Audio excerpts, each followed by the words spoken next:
ಮಧ್ಯಾಹ್ನದ ನಮಸ್ಕಾರಗಳು. ನಾನು ಈಗ ಪರಿಸರ ರಕ್ಷಣೆಯ ದಿನದ ಬಗ್ಗೆ ಒಂದೆರಡು ಮಾತುಗಳನ್ನು ಹೇಳಲು ಇಷ್ಟಪಡುತ್ತೇನೆ. ಪರಿಸರ ಸಂರಕ್ಷಣೆ ನಮ್ಮೆಲ್ಲರ ಹೊಣೆ. ಪ್ರಕೃತಿಗೂ ಮಾನವನಿಗೂ ಗಾಢವಾದ ಸಂಬಂಧವಿದೆ. ಅವನು ಪ್ರಕೃತಿಯಲ್ಲಿ ಹುಟ್ಟಿ, ಪ್ರಕೃತಿಯಲ್ಲಿ ಬದುಕಿ, ಪ್ರಕೃತಿಯಲ್ಲಿ ಕೊನೆಗೆ ಮಣ್ಣಾಗಿ ಹೋಗುತ್ತಾನೆ. ತನಗೆ ಬೇಕಾದ ಎಲ್ಲವನ್ನೂ ಪ್ರಕೃತಿಯಿಂದಲೇ ಪಡೆದುಕೊಳ್ಳುತ್ತಾನೆ. ಆದ್ದರಿಂದ ಪ್ರಕೃತಿಯನ್ನು ಪ್ರಕೃತಿ ಮಾತೆ ಎಂದು ಕರೆಯುತ್ತೇವೆ. ಆದರೆ ಸ್ವಾರ್ಥಿಯಾದ ಮಾನವನಿಂದ ಇಂದು ನಗರ, ಗ್ರಾಮ ಸೇರಿದಂತೆ ಸಂಪೂರ್ಣ ಮಲಿನವಾಗಿ ಹೋಗಿದೆ. ಪರಿಸರ ನಾಶದೊಂದಿಗೆ ತನ್ನ ವಿನಾಶವನ್ನು ಹತ್ತಿರ ತಂದುಕೊಳ್ಳುತ್ತಿದ್ದಾನೆ. ಇಂತಹ ಪರಿಸ್ಥಿತಿ ಹೀಗೆ ಮುಂದುವರಿದರೆ ನಮ್ಮ ಸರ್ವನಾಶ ನಮ್ಮ ಕಣ್ಣೆದುರೇ ನಡೆಯುವುದರಲ್ಲಿ ಯಾವುದೇ ಅನುಮಾನವಿಲ್ಲ.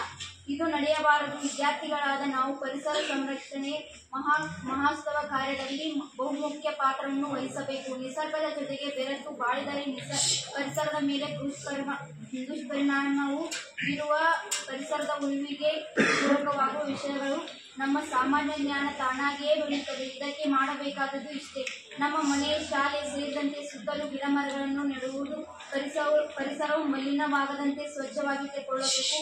ವಿದ್ಯಾರ್ಥಿಗಳು, ಶಿಕ್ಷಕರು, ಪೋಷಕರು ಮತ್ತು ಸಮುದಾಯದ ಸಹಾಯ ಪಡೆದು ವಿದ್ಯಾರ್ಥಿಗಳ ಸಂಘಗಳ ಮೂಲಕ ಜನರಲ್ಲಿ ಜಾಗೃತಿ ಮೂಡಿಸಬೇಕು ಎಂದು ಹೇಳುತ್ತಾ ನನ್ನ ಚಿಕ್ಕ ಭಾಷಣ ಮುಗಿಸಿದೆ.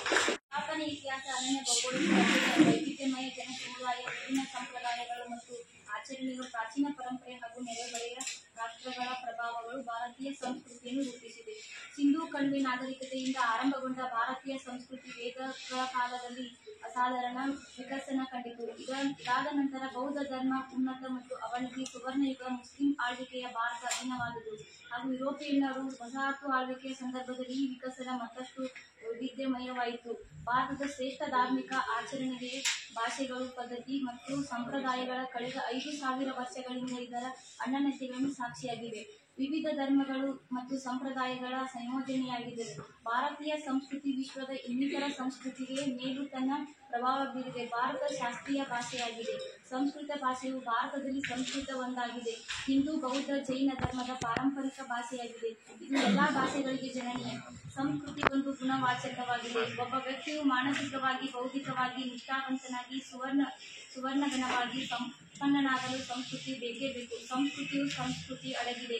ವೇದ, ಮಹಾಭಾರತ, ಉಪಪುರಾಣ, ಕಾಳಿದಾಸ, ಭಾರವಿ, ಪದ್ಯ, ಗದ್ಯ, ಗಣಿತಶಾಸ್ತ್ರ, ಖಗೋಳಶಾಸ್ತ್ರ, ಸಂಗೀತ ವೈವಿಧ್ಯಮಯವಾಗಿದೆ ಮುಂತಾದ ಸಂಸ್ಕೃತಿಯು ಭಾಷೆ ಹೊಂದಿದೆ. ಸಂಸ್ಕೃತ ಭಾಷೆಯು ವಾಕ್ಯ ರೂಪದಲ್ಲಿ ಬಳಕೆಯಾಗಿದ್ದರು.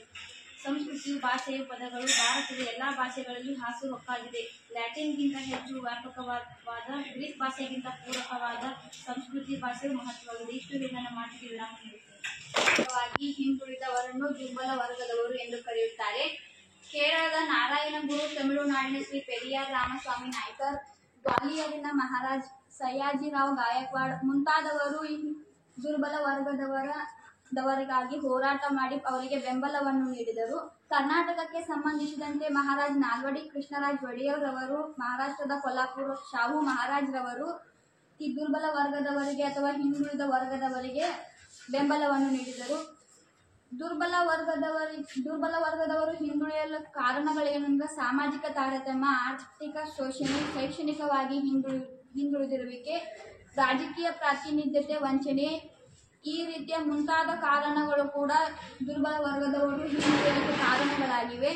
ಇವುಗಳನ್ನು ಹೋಗಲಾಡಿಸಲು ರಾಜಕೀಯವಾಗಿ ಸಂವಿಧಾನವು ವಿಧಿ 16ನೇ ವಿಧಿ, 340ನೇ ವಿಧಿ ಮುಂತಾದ ವಿಧಿಗಳನ್ನು ಅವರಿಗೆ ನೀಡುವುದರ ಜೊತೆಗೆ ಅವರಿಗೆ ಮುಂದುವರಿಯಲು ಸಹಾಯವನ್ನು ಮಾಡುತ್ತಿವೆ. ದುರ್ಬಲ ವರ್ಗದವರಿಗಾಗಿ ರಾಷ್ಟ್ರೀಯ ಹಿಂದುಳಿದ ವರ್ಗದವರ ಆಯೋಗ, ರಾಷ್ಟ್ರೀಯ ಹಿಂದುಳಿದ ವರ್ಗದ ಆರ್ಥಿಕ ಅಭಿವೃದ್ಧಿ ಮಂಡಳಿ ಮುಂತಾದ ಮಂಡಳಿ ಮತ್ತು ಆಯೋಗಗಳನ್ನು ರಚನೆ ಮಾಡಲಾಗಿದೆ. ದುರ್ಬಲ ವರ್ಗದವರನ್ನು ಮುಂದೆ ತರುವುದಕ್ಕೋಸ್ಕರ ಅರಿವು ಶಿಕ್ಷಣ ಸಾಲ ಯೋಜನೆ, ಹಿಂದುಳಿದ ವರ್ಗಗಳ ಕುಟುಂಬ ವಸತಿ ಸೌಲಭ್ಯ, ಕುರುಬ ಸಮುದಾಯದವರಿಗೆ ನೇಯ್ಗೆ, ಕುರಿ ಸಾಕಾಣಿಕೆ, ಮೇಕೆ ಸಾಕಾಣಿಕೆಗೆ ಹಣದ ಸೌಲಭ್ಯ, ಗಂಗಾ ಕಲ್ಯಾಣ ಯೋಜನೆ, ಕುಶಲಕರ್ಮಿಗಳಿಗೆ ಸಹಾಯ, ವಿದೇಶಿ ವಿಶ್ವವಿದ್ಯಾಲಯಗಳಲ್ಲಿ ಉನ್ನತ ಶಿಕ್ಷಣಕ್ಕಾಗಿ ಆಸಕ್ತಿ ಮತ್ತು ಮುಕ್ತ ಸಾಲ ಎಂಬ ಮುಂತಾದ ಅಂಶಗಳನ್ನು ದುರ್ಬಲ ವರ್ಗದವರು ಮುಂದುವರಿಯುವುದಕ್ಕೆ ಸರ್ಕಾರವು ಜಾರಿಗೆ ತಂದಿದೆ. ಮಧ್ಯಾಹ್ನದ ಶುಭಾಶಯಗಳನ್ನು ತಿಳಿಸ್ತಾ ಅಧ್ಯಕ್ಷರೇ, ಅತಿಥಿಗಳೇ, ಉಪನ್ಯಾಸಕ ವರ್ಗ ಹಾಗೂ ವಿದ್ಯಾರ್ಥಿಗಳೆಲ್ಲರನ್ನೂ ಕೂಡ ಆತ್ಮೀಯವಾಗಿ ಸ್ವಾಗತಿಸ್ತಾ ಸರ್ಕಾರ 7 ದಿನಗಳ ಸಪ್ತಾಹ ಕಾರ್ಯಕ್ರಮ. ಇವತ್ತಿನ ಕಾರ್ಯಕ್ರಮ ದುರ್ಬಲ ವರ್ಗಗಳ ದಿನ.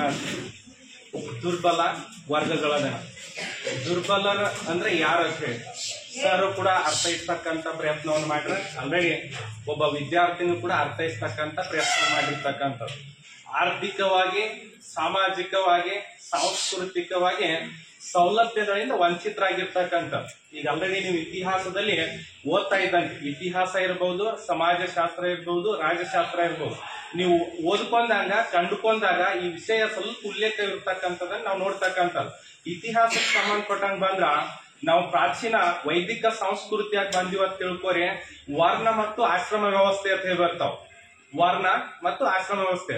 ವರ್ಣ ಅಂದ್ರ ಆಟೋಮೆಟಿಕ್ಲಿ ಬ್ರಾಹ್ಮಣ, ಕ್ಷತ್ರಿಯ, ವೈಶ್ಯ, ಶೂದ್ರ ಅಂತ ಹೇಳಿ ಬರ್ತಾವ. ಆಶ್ರಮಕ್ಕೆ ಸಂಬಂಧಪಟ್ಟಂಗೆ ಬ್ರಹ್ಮಚರ್ಯ, ಗೃಹಸ್ಥಾಶ್ರಮ, ವಾನಪ್ರಸ್ಥಾಶ್ರಮ, ಸನ್ಯಾಸಾಶ್ರಮ. ವರ್ಣ ಮತ್ತು ಆಶ್ರಮಗಳು ಇಡೀ ಸಾಮಾಜಿಕ ವ್ಯವಸ್ಥೆಯನ್ನು ನಿಯಂತ್ರಿಸ್ತಾ ಇದ್ವು ಒಂದು ವೈದಿಕ ಅಥವಾ ಸನಾತನ ಸಂಸ್ಕೃತಿ ಒಳಗೆ. ಇಲ್ಲಿ ಏನಾಕೈತಿ ಅಂದ್ರ ಸಾಮಾಜಿಕ ವ್ಯವಸ್ಥೆಗೆ ಸಂಬಂಧಪಟ್ಟಂಗ ಏನಿ ಶ್ರೇಣಿ ವ್ಯವಸ್ಥೆಯನ್ನು ಹೊಂದಿರ್ತಕ್ಕಂಥದ್ದು. ಬ್ರಾಹ್ಮಣರ, ಕ್ಷತ್ರಿಯರ, ವೈಶ್ಯರು ಹೊಂದಿರ್ತಕ್ಕಂಥ ಸಾಮಾಜಿಕವಾಗಿರ್ತಕ್ಕಂಥ, ಆರ್ಥಿಕವಾಗಿರ್ತಕ್ಕಂಥ, ಸಾಂಸ್ಕೃತಿಕವಾಗಿರ್ತಕ್ಕಂಥ ಸ್ಥಾನಮಾನಗಳು ಬೇರೆ. ಶೂದ್ರರು ಹೊಂದಿರ್ತಕ್ಕಂಥ ಸ್ಥಾನಮಾನಗಳು ಬೇರೆ. ಆ ರೀತಿ ಸ್ಥಾನಮಾನಗಳ ಏನಿ ಶ್ರೇಣಿ ವ್ಯವಸ್ಥೆಯಲ್ಲಿ ಕೆಲವೊಂದಿಷ್ಟು ಸೌಲಭ್ಯಗಳಿಂದ ವಂಚಿತರಾಗಿರ್ತಕ್ಕಂಥದ್ದು. ಶೈಕ್ಷಣಿಕ ಸೌಲಭ್ಯಗಳಿಂದ ವಂಚಿತರಾಗಿರ್ತಕ್ಕಂಥದ್ದು, ಆರ್ಥಿಕವಾಗಿರ್ತಕ್ಕಂಥ ಸೌಲಭ್ಯಗಳಿಂದ ವಂಚಿತರಾಗಿರ್ತಕ್ಕಂಥದ್ದು, ರಾಜಕೀಯವಾಗಿರ್ತಕ್ಕಂಥ ಸೌಲಭ್ಯಗಳಿಂದ ವಂಚಿತರಾಗಿರ್ತಕ್ಕಂಥದ್ದು. ನೀವು ಮೋಸ್ಟ್ಲಿ ಗೊತ್ತಿರ್ಬೇಕು ನಿಮ್ಗ, ಈಗ ರಾಜಕೀಯ ವ್ಯವಸ್ಥೆ ಒಳಗೆ ಮಹಿಳಾ 50% ಮೀಸಲಾತಿ, 50%. ನೀವು ಗ್ರಾಮೀಣ ಮಟ್ಟದಲ್ಲಿ ಗ್ರಾಮ ಪಂಚಾಯತಿ ಸ್ಥಳಕ್ಕ ನೀವು ಇದಕ್ಕೆ ಪುರಸಭೆ ಮಟ್ಟದಾಗ ಬಂದ್ರೆ ಮೋರ್ ದೆನ್ 100% ಅಧ್ಯಕ್ಷರು ಮತ್ತು ಉಪಾಧ್ಯಕ್ಷರ ಮಹಿಳೆಯರು ಇರುವಂತದನ್ನ ನಾವು ಕಾಣಬಹುದು. ನೆಕ್ಸ್ಟ್ ಗ್ರಾಮ ಪಂಚಾಯತ್ ಹೋದ್ರೂ ಕೂಡ ಅಧ್ಯಕ್ಷ ಮತ್ತು ಉಪಾಧ್ಯಕ್ಷರು ಇರ್ಬೋದು, ಸದಸ್ಯರು ಕೂಡ ಮಹಿಳೆಯರು ಇರುವಂತದನ್ನ ಕಾಣ್ತಾ ಇರುವಂತದ್ದು. ಯಾಕೆ ಅವ್ರಿಗೆ ಅವಕಾಶವನ್ನು ಮಾಡಿಕೊಟ್ಟಿರ್ತಕ್ಕಂಥದ್ದಂದ್ರೆ ಹಿಂದೆ ಅವರ ಅವಕಾಶಗಳಿಂದ ವಂಚಿತರಾಗಿರ್ತಕ್ಕಂಥದ್ದು. ಮಹಿಳೆಯರು ಬರೀ 4 ಗೋಡೆಗಳ ಮಧ್ಯದಲ್ಲಿ ಇರ್ಬೇಕಂತೇಳಿ ಮನುಸ್ಮೃತಿ ಅಂತ ಬರ್ತೈತಿ. ಮನುಸ್ಮೃತಿ ಒಳಗ ಮನು ಹೇಳ್ತಕ್ಕಂಥದ್ದು ಸ್ತ್ರೀ ಎಷ್ಟು ಸೀಮಿತವಾಗಿರ್ತಕ್ಕಂಥದ್ದು, ಆಶ್ರಯದಲ್ಲೇ ಬದುಕ್ಬೇಕಂತಕ್ಕಂಥ ವಿಷಯವನ್ನ ಆತ ಹೇಳಿರ್ತಕ್ಕಂಥದ್ದು.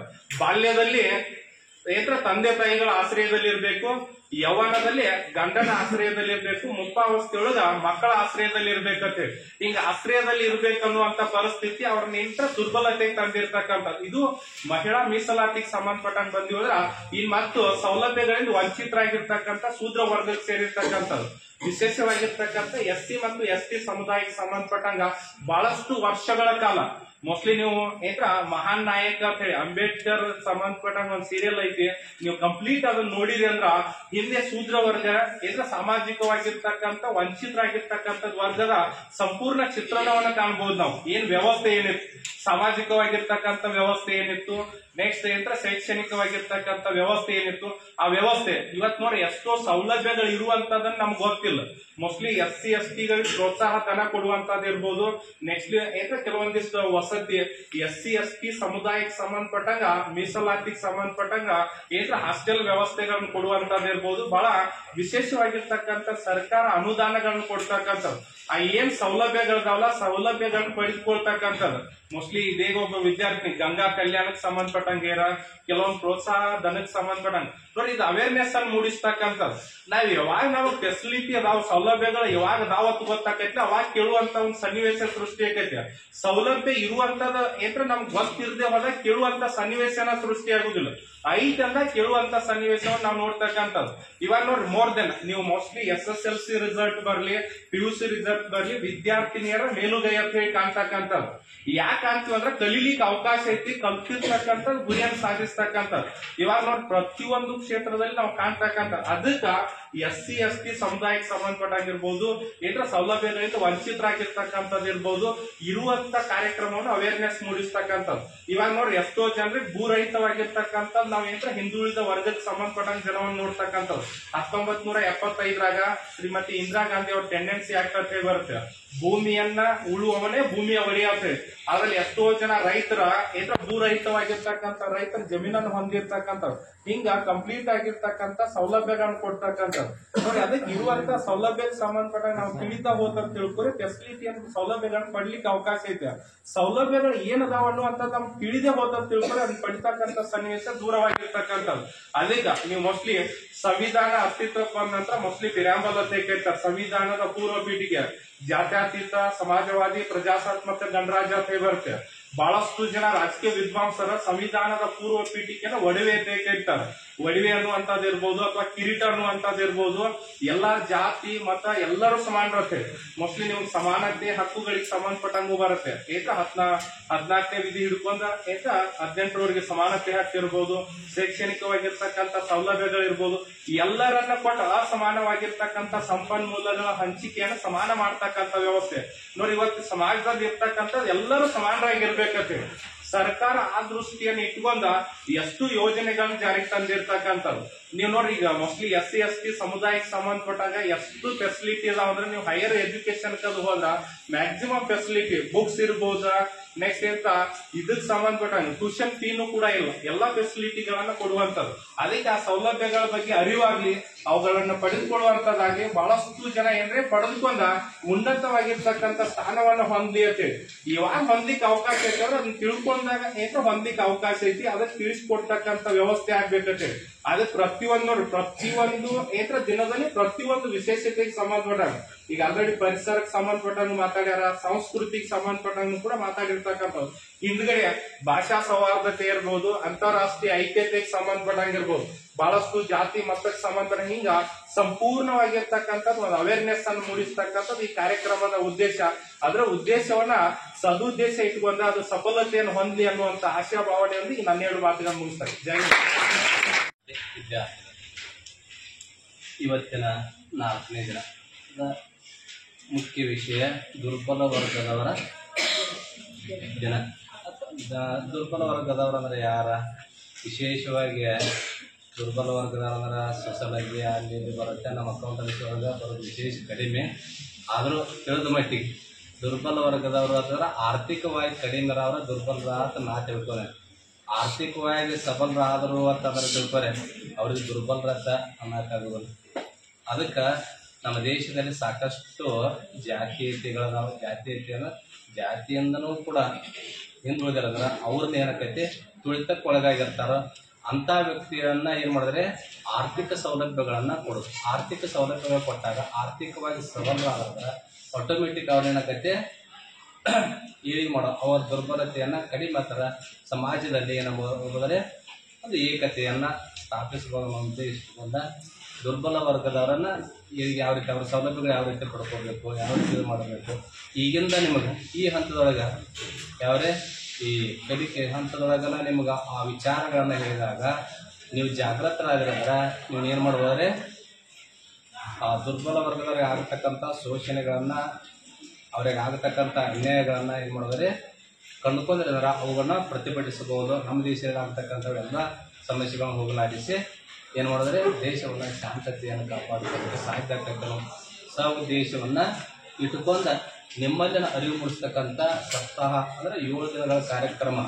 ಈ 7 ದಿನಗಳು ಕೂಡ ತಮ್ಮಲ್ಲಿ ಅರಿವನ್ನು ಮೂಡಿಸೋದು. ಅರಿವರ ತಿಳುವಳಿಸಬದ್ದವರ ನಾಡದ ನೀವು ನಾಗರಿಕರಾದಾಗ ಸಮಾಜದಲ್ಲೇ ಒಂದು ಗಣ್ಯ ವ್ಯಕ್ತಿಗಳಾಗಿ ರೂಪುಗೊಳ್ಳಿಕ್ಕೆ ಇದೊಂದು ಬುನಾದಿ ಆಕತಿ, ಒಂದು ಸ್ಟೆಪ್ ಆಕತಿ ಅಂತ ಇಟ್ಕೊಂಡ ಈ ಕಾರ್ಯಕ್ರಮವನ್ನ ಹಮ್ಮಿಕೊಂಡಾಗ ಎಷ್ಟೇ.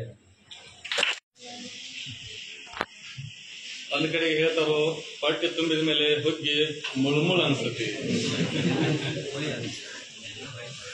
ಆ ಹುಗ್ಗಿ ಹೆಂಗತ್ತಿದಪ್ಪ ಅಂತಂದ್ರೆ ಗಮ್ ಗಮ್ ವಾಸ ಬರ್ತದೆ. ಹಂಗ ಕೆಲವು ವಿದ್ಯಾರ್ಥಿಗಳು ಮತ್ತು ನಮ್ಮ ಜೊತೆಗೆ ಇರ್ತಕ್ಕಂಥ ವಿಷಯ ಉಪನ್ಯಾಸಕರು ತಮ್ಮ ತಮ್ಮ ಅಭಿಪ್ರಾಯಗಳನ್ನು ಮತ್ತು ವಿಚಾರಗಳನ್ನು ನಿಮಗೆ ತಿಳಿಯಂಗ ಹಂಚಿಕೆ ಮಾಡಿಕೊಂಡಾರು. ಇನ್ನು ಕೊನೆಯಲ್ಲಿ ನನಗೆ ಅವಕಾಶ ಮಾಡಿಕೊಟ್ಟಾರು.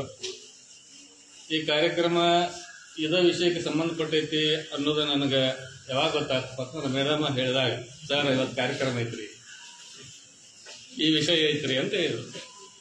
ನಾವು ಅಲ್ಲೇ ಅಂದಿನಿ 99% ನಂಗೆ ಮಾತಾಡೋಕ್ಕಾಗೋದಿಲ್ಲ ಅಂತ ಹೇಳಿದ್ರು. ಆದ್ರೂ ಪರವಾಗಿಲ್ಲ, ಏನೋ ಒಂದು ಬಡದ ಬ್ರಾಹ್ಮಣನಾಗಿ ಮಾಡಿರಲ್ಲ ಅಂತ ಹೇಳ್ತಾರಲ್ಲ, ಹಂಗೆ ಅಧ್ಯಕ್ಷ ಸ್ಥಾನ ಕೊಟ್ಟಾರು. ಅವರಿಗೂ ಮತ್ತು ನಿಮಗೂ ತುಂಬ ಹೃದಯದ ಧನ್ಯವಾದಗಳನ್ನು ಹೇಳುತ್ತಾ ನನ್ನ 2 ಭಾಷಣಗಳನ್ನು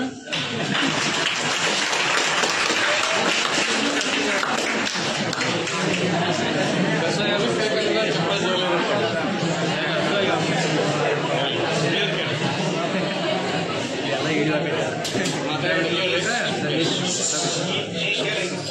ಎರಡು ಮಾತಾಡ್ತಾರೆ ಭಾಳ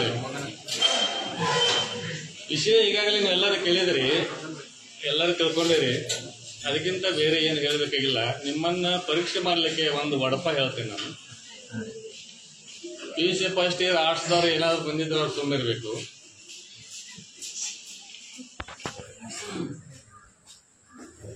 ಈಗ ಒಂದು ಊರಿನಲ್ಲಿ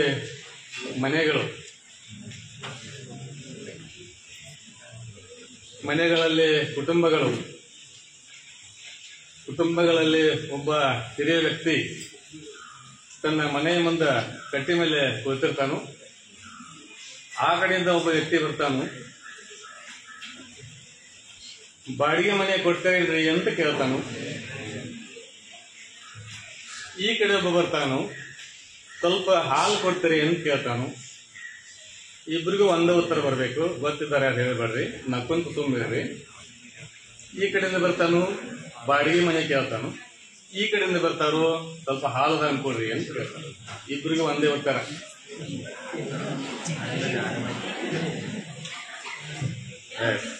ಗೊತ್ತಾಯ್ತು. ಕೆಲವ್ರು ಗೊತ್ತೈತಿ, ಕೆಲವ್ರು ಗೊತ್ತಿಲ್ಲ. ಆದ್ರೂ ಕಾಮರ್ಸ್ದಾಗ ನೋಡಿ ಹೆಂಗ್ ನೋಡಾಕತ್ತಾರ. ಕೆಲವ್ರು ಏನ್ ಹೇಳ್ತಾರೋ ಏನಿಲ್ಲ, ಶಿಕ್ಷಣ ನೋಡಿ ಇದೇನ್ ಬಂತು, ಏನ್ ಹೆಂಗ್ ಹೇಳ್ಬೇಕು ಉತ್ತರ ಕೆಲವ್ರಿಗೆ ಗೊತ್ತೈತಿ. ಆದ್ರೂ ಕೂಡ ನಾನು ಹೇಳ್ತೇನೆ ನೋಡಿ, ಕೇಳ್ರಿ. ಈಗಾಗಲೇ ಉತ್ತರ ಬಂದಿತ್ತು, ಈ ಕಡೆ ಬಂದಿದೆ. ಚಿಕ್ಕಾಡು ಮನೆ ಬಾಡಿಗೆ ಕೇಳಕ್ ಬಂದಿದ್ಲ, ಅವಾಗ ಏನಾಯ್ತಂತ ಏನ್ ಉತ್ತರ ಬಂತು, ಇಲ್ಲಿ ಚಿಕ್ಕಾಡು ಭಾಳ ಅದಾವ್ರಿ ಅಂತ ಆಯ್ತು. ಮನೆಯಲ್ಲಿ ಕೊಡಕ್ ಆಗುದಿಲ್ಲ. ಈ ಕಡೆ ಹಾಲು ಕೇಳಕ್ ಬಂದವ, ಚಿಕ್ಕ ಆಡು ಏನ ಸಣ್ಣದೈತಿ, ಅದು ಕಿಂಡೋದಿಲ್ಲ.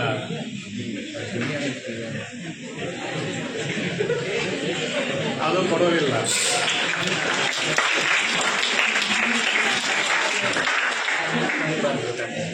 ಇನ್ನ ಮಾತಾಡೋಣ, ಇನ್ನೊಂದು ಎರಡು ಮಾತು. ನಮ್ಮ ದೇಶ ಯಾವುದು ಅನ್ನೋದು ನಿಮಗೆಲ್ಲ ಗೊತ್ತೈತಿ. ಪ್ರಶ್ನೆ ಕೇಳಿದ ತಕ್ಷಣ ಎಲ್ಲರೂ ಉತ್ತರ ಕೊಡ್ಲಿಕ್ಕೆ ಬರ್ತೈತಿ, ಭಾರತ ಅಂತ ಹೇಳಿ ಮಾತಾಡಿ ಕೇಳ್ತೀನಿ. ಯಾರು ಮಾತಾಡ್ತಾರೆ ಏನೋ ಒತ್ತಾಯಿಲೆ ಕರ್ಕೊಂಡ್ ಬಂದಾರು.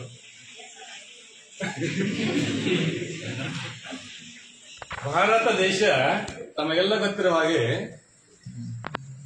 ವಿವಿಧ ಭಾಷೆ, ವಿವಿಧ ಧರ್ಮ, ವಿವಿಧ ಕಲೆ, ಸಾಹಿತ್ಯ, ನಂಬಿಕೆ, ವಿಶ್ವಾಸ, ಆಚಾರ ವಿಚಾರ, ನಡೆ ನುಡಿ, ಉಡುಗೆ ತೊಡುಗೆ, ಆಹಾರ ಪದ್ಧತಿಯಲ್ಲಿ ಬೇರೆ ಬೇರೆ ಆಗಿದೆ.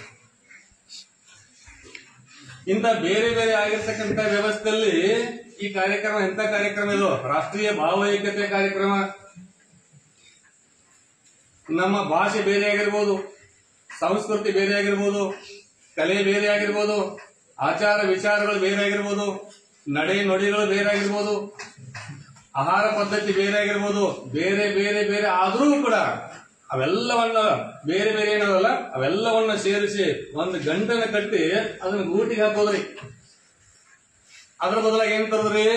ರಾಷ್ಟ್ರೀಯ ಭಾವೈಕ್ಯತೆ. ಎಲ್ಲಾ ಧರ್ಮಗಳಲ್ಲಿ ಒಂದೇ ಭಾವನೆ, ಎಲ್ಲಾ ವಿಷಯಗಳಲ್ಲಿ, ಎಲ್ಲಾ ಭಾಷೆಗಳಲ್ಲಿ ಒಂದೇ ಭಾವನೆ, ಅದು ರಾಷ್ಟ್ರೀಯ ಭಾವೈಕ್ಯತೆ ಅಂತ ನಾವು ಕರಿತೀವಿ. ಇದನ್ನ ಯಾಕೆ ಮಾಡ್ಯಾರು ಅಂತ ಕೇಳಿದ್ರೆ, ರಾಷ್ಟ್ರದ ಏಕತೆಗಾಗಿ, ರಾಷ್ಟ್ರದ ಸಮಗ್ರತೆಗಾಗಿ, ರಾಷ್ಟ್ರದ ಬೆಳವಣಿಗೆಗಾಗಿ ಏನ್ ಮಾಡ್ಯಾರು? ರಾಷ್ಟ್ರೀಯ ಭಾವೈಕ್ಯತೆ ಎಲ್ಲರಲ್ಲಿ ಮೂಡಿಸೋಗೋಸ್ಕರ ಇಂತಹ ಕಾರ್ಯಕ್ರಮಗಳನ್ನ ಕಾಲೇಜುಗಳಲ್ಲಿ ಯಾಕೆ ಹಮ್ಮಿಕೊಂಡಾರು ಅಂತ ಪ್ರಶ್ನೆ ಬಂದಾಗ ವಿದ್ಯಾರ್ಥಿಗಳಲ್ಲಿ ಕೂಡ ರಾಷ್ಟ್ರೀಯ ಮನೋಭಾವನೆ ಮೂಡಬೇಕ. ಆ ರಾಷ್ಟ್ರೀಯ ಭಾವೈಕ್ಯತೆ ತಳಹದಿ ಎಲ್ಲೈತಪ್ಪ ಅಂದ್ರೆ ವಿದ್ಯಾರ್ಥಿಗಳಲ್ಲಿ ಐತಿ. ತಮಗೆಲ್ಲ ಗೊತ್ತೈತಿ, ಈಗಾಗಲೇ ಕೇಳಿರಿ, ಇವತ್ತಿನ ವಿದ್ಯಾರ್ಥಿಗಳು ನಾಳಿನ ಪ್ರಜೆಗಳು. ಮತ್ತ ಮುಂದೆ ಹೋದಾಗ ಏನಾಗೈತ್ರಿ? ದೊಡ್ಡ ಜವಾಬ್ದಾರಿ ಬರ್ತೈತಿ, ನಾಗರಿಕರಾಗ್ತೀರಿ. ನಾಗರಿಕರಾದಾಗ ರಾಷ್ಟ್ರವನ್ನ ಗುರುತಿಸುವ ಪ್ರಯತ್ನ ನೀವು ಮಾಡ್ತೀರಿ. ರಾಷ್ಟ್ರವನ್ನ ಗುರುತಿಸುವ ಪ್ರಯತ್ನ ನೀವು ಮಾಡಿದಾಗ ಅಲ್ಲಿ ಏನು ಕಂಡು ಬರ್ತದಪ್ಪ ಅಂತ ಕೇಳಿದ್ರ, ಶ್ರೀಮಂತ ವರ್ಗ ಬರ್ತೈತಿ, ಬಡವರ್ಗ ಬರ್ತೈತಿ, ಹಿಂದುಳಿದವರು ಬರ್ತಾರೋ, ಮುಂದುವರೆದವರು ಬರ್ತಾರೋ, ಅಬಲರು ಸಬಲರು ಅಂತ ಬರ್ತಾರ, ದುರ್ಬಲರು ಅಂತ ಬರ್ತಾರ. ಇವರೆಲ್ಲರನ್ನ ನಾವು ಗುರುತಿಸಬೇಕು. ಗುರುತಿಸಿದ ನಂತರ ಸಬಲರನ್ನ ನಾವು ನೋಡ್ತೇವೆ. ಅವರಿಗೆ ಸಾಕಷ್ಟು ಪರಿಪೂರ್ಣವಾಗಿರ್ತಕ್ಕಂಥ ಎಲ್ಲಾ ಪ್ರಕಾರದ ವ್ಯವಸ್ಥೆಗಳು ಇರ್ತಾವು. ಅದರ ಸಹಾಯದ ಮೇರೆಗೆ ಅವ್ರು ಏನಾಗಿರ್ತಾರೆ, ಸಬಲರಾಗಿರ್ತಾರೆ. ಇನ್ನು ದುರ್ಬಲರ ಅಂದ್ರೆ ಏನು ಅನ್ನೋದನ್ನ ಈಗಾಗಲೇ ವಿದ್ಯಾರ್ಥಿಗಳು ಸರ್ ಹೇಳಿದಾರ. ಅವ್ರು ಯಾಕೆ ದುರ್ಬಲರಾಗ್ಯಾರು ಅಂತ ಕೇಳ, ಅವರು ಕೆಲವೊಂದು ಸಹಾಯ ಸವಲತ್ತುಗಳಿಂದ ವಂಚಿತರಾಗ್ಯಾರ. ವಂಚಿತರಾಗ್ಯಾರಂದ್ರೆ ಏನು, ಸಹಾಯ ಸವಲತ್ತುಗಳು ಸಿಗದಿದ್ದ ಪಕ್ಷದಲ್ಲಿ ಅವರನ್ನ ದುರ್ಬಲರು ಅಂತ ಗುರುತ ಮಾಡಿದ್ರು. ಅಂತವರನ್ನು ಕೂಡ ಸಮಾಜದ ಮುಖ್ಯವಾಹಿನಿಗೆ ತರುವಾಗೋಸ್ಕರ ಅವರಿಗೂ ಕೆಲವೊಂದು ವಿಶೇಷವಾಗಿರ್ತಕ್ಕಂಥ ಸಹಾಯ ಸವಲತ್ತುಗಳನ್ನ ಕೊಡಮಾಡಿ ಅವರು ಇತರರಂತೆ ಜೀವನ ಪರಿಪೂರ್ಣ ಮಾಡಲಿಕ್ಕೆ ಇವತ್ತು ಸರ್ಕಾರ ಕಂಕಣಬದ್ಧವಾಗಿದೆ. ರಾಜ್ಯವು ಒಳ್ಳೆ ಉದ್ದೇಶವನ್ನು ಇಟ್ಟುಕೊಂಡಿದೆ, ರಾಷ್ಟ್ರವು ಕೂಡ ಒಳ್ಳೆ ಉದ್ದೇಶವನ್ನು ಇಟ್ಟುಕೊಂಡಿದೆ. ಅಂತ ಒಳ್ಳೆ ಉದ್ದೇಶಗಳನ್ನ ಸಮರ್ಪಕ ರೀತಿಯಿಂದ